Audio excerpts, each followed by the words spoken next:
In this video, I want to show you two very simple exercises which can be really beneficial for older tennis players to help them prevent injuries and to improve your footwork and movement around court.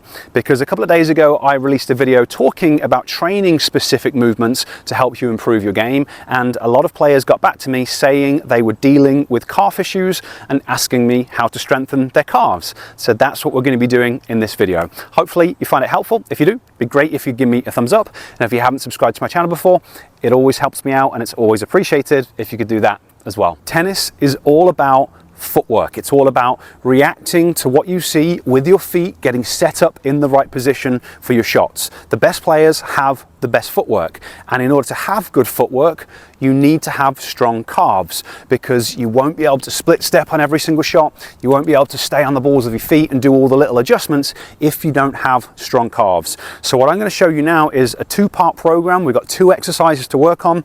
We've got the top part of the calf, the gastroc, and the bottom part of the calf, the soleus, that runs into the Achilles tendon. We strengthen them both in slightly different ways, so I'm going to show you an exercise that's very similar for each of them and kind of give you minimum strength requirements that you want to think about achieving. And in my opinion, you shouldn't play tennis until you can achieve these minimum requirements, because it's just way too much of an injury risk and it's going to make your performance suck. If you can't move well around court, you'd be way better off spending 8-12 weeks working on improving your movement, because then when you get back to the court you'll be able to play much better tennis. But what we're going to be doing, two different exercises, and there's different ways that we can perform strength exercises, but what's best for most people initially is to focus on a slow lowering phase, the eccentric phase of lifting. So I'm going to start at the top. I'm on the ball of my foot. You can see I'm just on some step. You can do it on a stair at home or a curb or whatever you've got, but I'm going to lower for around 4 seconds. So 4, 3, 2, 1. In this position here, I've got a maximum stretch in my calf. Just going to pause for a second and then push back up quickly. Then I'm going to lower down for 4, 3, 2, 1. Pause at the bottom for a second, push up quickly, and then lower down for 4 seconds. And you should be able to do this around 10 to 12 times on one leg. You should be able to do it on both legs. If you can't do that, it's going to be my recommendation that you work on that before you start playing tennis again, because if you can't, it's a major injury risk.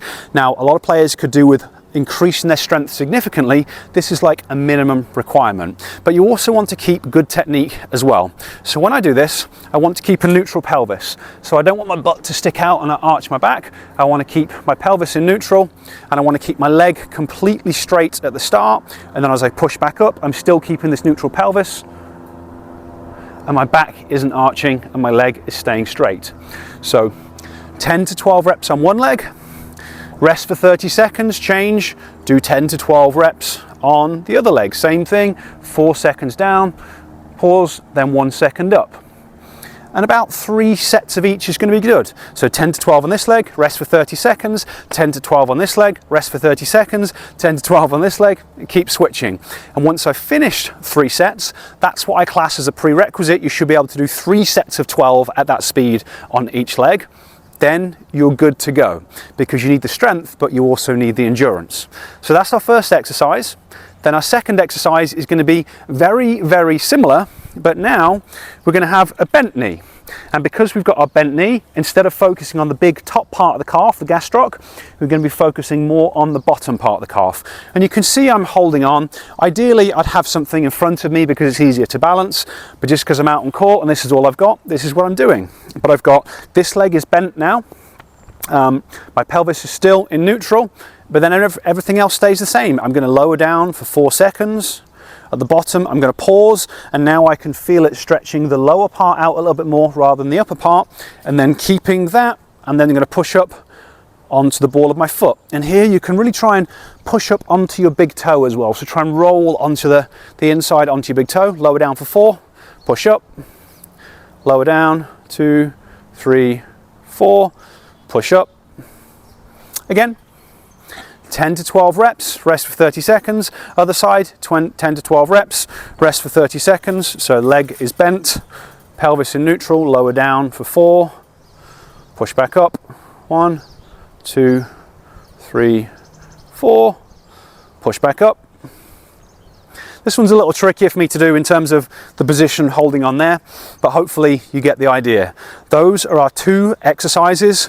We've got the straight leg version for the top part of the calf, the bent leg version for the bottom part of the calf. You're going to be lowering down for 4 seconds until you've stretched your calf out, pausing for a second in that stretch position and squeezing back up quickly, and you're aiming for 3 sets of 10 to 12 reps on each leg for each of those exercises as a prerequisite bare minimum. So they're the 2 exercises and the number of reps and sets that you should go for, and then it's a case of working out how many times per week your body is going to respond best to, and it's going to range between 1 and 3 times a week depending on your level of recovery and depending on what else you're doing. You know, if you're playing tennis 5 times a week, probably strengthening your calves 3 times a week isn't really going to work that well. So depending on your needs and requirements and your injury history, you might need to back off the tennis for a little while, work on the strength until you get it to a certain point, and then go back and increase the volume of tennis again. But hopefully that has been useful for you. If you've got any questions about it, leave them down in the comments section.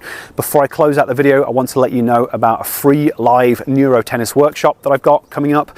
In this workshop, I'm going to be teaching you how you can use brain-based training to become more skillful. So we're going to be focusing on improving visual skills, improving coordination, and improving balance, because if you want to play higher level tennis, you need to see and you need to move like a higher level tennis player. So I'll place a link to that down in the description, so you can click on that and it'll take you to a page where you can learn more about this free workshop. Okay, thanks for watching, and I will catch you next time.